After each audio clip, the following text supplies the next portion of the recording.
अस्सलाम वालेकुम नाज़रीन, उम्मीद करता हूँ आप सब लोग खैरियत से होंगे। नाज़रीन, हमने लास्ट लेक्चर में ईस्ट एशियन कंट्रीज़ को डिस्कस किया था। उसमें सबसे पहले सारी की सारी ईस्ट एशियन कंट्रीज़ जो हैं उनको हमने ड्रॉ किया था। ड्रॉ करने के बाद उनमें थोड़ा सा हमने जीके का पोर्शन देखा था, थोड़ा सा ज्योग्राफी का पोर्शन देखा था, ताकि आपको वो कंट्रीज़ याद करने में आसानी हो। और लास्ट पे हमने उनके कैपिटल और करेंसीज़ को देखा था। तो अभी तक अगर आपने वो वीडियो नहीं देखी तो इसको लाजमी जाके देखें। तो आज का जो हमारा टॉपिक है वो नॉर्थ एशियन कंट्रीज़ के ऊपर है। तो नॉर्थ एशिया में सबसे पहले आपने याद रखना है कि ओनली वन कंट्री है जो नॉर्थ एशिया में आती है। वो कौन सी है जी? रशिया। उसको वैसे ही ड्रॉ करके देख लेते हैं कि रशिया किस जगह पे आता है। ये देखें, इस तरह मैं ड्रॉ कर रहा हूँ। This is called Russia. इस तरह आता है। नीचे से कजाकिस्तान इसके नीचे आ जाएगा, इधर से होता हुआ चाइना, मंगोलिया, फिर इधर भी चाइना लगता है एंड पे। ठीक है, इधर सी ऑफ जापान से होता हुआ ये इस तरह करके ये सारे का सारा ये इस तरह मिला दे, ये बन जाएगा जी सारा रशिया। क्लियर है? अब इसमें इसका थोड़ा सा ज्योग्राफी का पोर्शन देख लेते हैं। तो आपने याद रखना है कि रशिया के वेस्ट में एक रिवर गुजरता है जो कि एंड पे जाके मिलता है इधर ना, इधर कैस्पियन सी है। ठीक है, कैस्पियन सी, ये इसको मिलता है जाके। इसे कहते हैं जी Volga river. Volga river. Clear है? उसके बाद आपने याद रखना है कि इस साइड पे करके एक लेक आती है। The biggest fresh water lake in the world is lake Baikal. Clear है? अब रशिया की एक साइड पे कैस्पियन सी है और दूसरी साइड पे लगता है जी इस तरह करके ब्लैक सी। ठीक है, ब्लैक सी। क्लियर है? इस साइड पे करके ये जो सारा एरिया है ये है जी बेरिंग सी। क्या है जी? बेरिंग सी। क्लियर है? इस जगह पे करके आते हैं Ural mountains. Ural mountains. Mountains. Clear है? अब यूरल माउंटेन्स एक माउंटेन रेंज है जो रशिया को यूरोप और एशिया में डिवाइड करती है। ठीक है, almost 23% of Russia is in Europe and the rest of 77% is in Asia. अब रशिया के ईस्ट में एक सी आता है, ये वाली जो साइड है सारी ये कहलाती है सी ऑफ ओक्टस। क्लियर है? ये थोड़ा सा जियोग्राफी का पोर्शन था रशिया के अंदर से जो पेपर में आ सकता है, इम्पॉर्टेंट है। नेक्स्ट हम इसमें ये देखते हैं कि रशिया के अंदर से कौन कौन से ऐसे क्वेश्चंस हैं जो इम्पॉर्टेंट हैं, बार बार पेपर में आए हुए हैं, तो उनको देख लेते हैं। आपने याद रखना है कि रशिया की शेप जो है वो बियर की तरह है, तो इसलिए इसे बियर लाइक कंट्री कहते हैं। क्या कहते हैं जी? Beer like country. उसके बाद आपने याद रखना है कि जो रशियन आर्मी का हेडक्वार्टर है उसे कहते हैं जी रेड स्क्वेयर। ठीक है, ये भी रशिया में है, बड़ी दफ़ा पूछा हुआ है एग्जामिनर ने। रेड स्क्वेयर जो है वो किस जगह पे है? वो रशियन आर्मी का हेडक्वार्टर है। क्लियर है?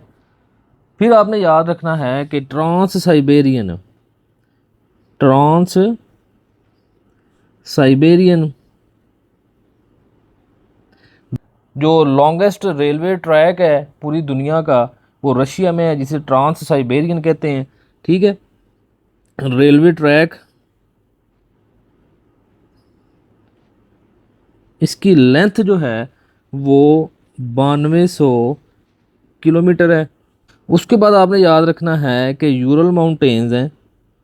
यूरल माउंटेन्स रशिया में आती हैं, जो रशिया को यूरोप और एशिया में डिवाइड करती हैं। क्लियर है? उसके बाद biggest fresh water lake lake बेकल मैंने आपको पीछे ड्रॉ करके भी बताया मैप में। Biggest fresh water lake in the world, fresh water lake in the world. Next आपने याद रखना है कि क्रेमलिन जो है रशियन प्रेसिडेंट की रेजिडेंस है।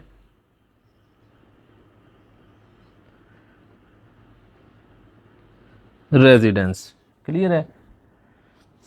फिर आपने याद रखना है कि Russia is the biggest country in the world. फिर आपने याद रखना है कि रशिया को 1991 में यूएसएसआर से रशिया में तब्दील किया गया। उससे पहले इसको 1991 तक इसको सोवियत यूनियन कहते थे। फिर आपने याद रखना है कि Russia is 3 to 4 times bigger than Europe. फिर आपने याद रखना है कि रशिया की जो इंडिपेंडेंस है वो 12 जून को है। बार बार एग्जामिनर ने पूछा हुआ पेपर में, इसलिए मैं आपको बता रहा हूँ कि इंडिपेंडेंस डे रशिया की वो 12 जून है। फिर आपने याद रखना है कि लियो टॉल्स्टॉय जो कि एक नॉवलिस्ट है रशिया का। एग्जामिनर पूछा लियो टॉल्स्टॉय किस जगह से बिलोंग करता है, तो वो रशिया से बिलोंग करता है। ठीक है, इसने 2 नावल लिखे थे, बड़े इंपॉर्टेंट है। एक है जी वॉर एंड पीस और दूसरा है जी अन्ना करीना, अन्ना करनीना। एंड पे रशिया का कैपिटल जो है वो मॉस्को है, मॉस्को। और जो करेंसी है वो उसकी रूबल। क्लियर है। तो नाज़रीन ये था आज का लेक्चर। इसमें हमने नॉर्थ एशियन कंट्रीज़ को डिस्कस किया है। उनमें सिर्फ एक कंट्री आती है वो रशिया है, और उसके अंदर से थोड़ा सा जीके का पोर्शन मैंने आपको बताया है, और थोड़ी सी हमने जियोग्राफी देखी है जो कि पेपर के लिहाज से इंपॉर्टेंट है और आपको वैसे भी पता होना चाहिए कि रशिया में क्या क्या चीज़ें हैं। तो नेक्स्ट लेक्चर में इंशाल्लाह हम सारे के सारे एशियन कंट्रीज़ को एक दफ़ा ड्रॉ करेंगे।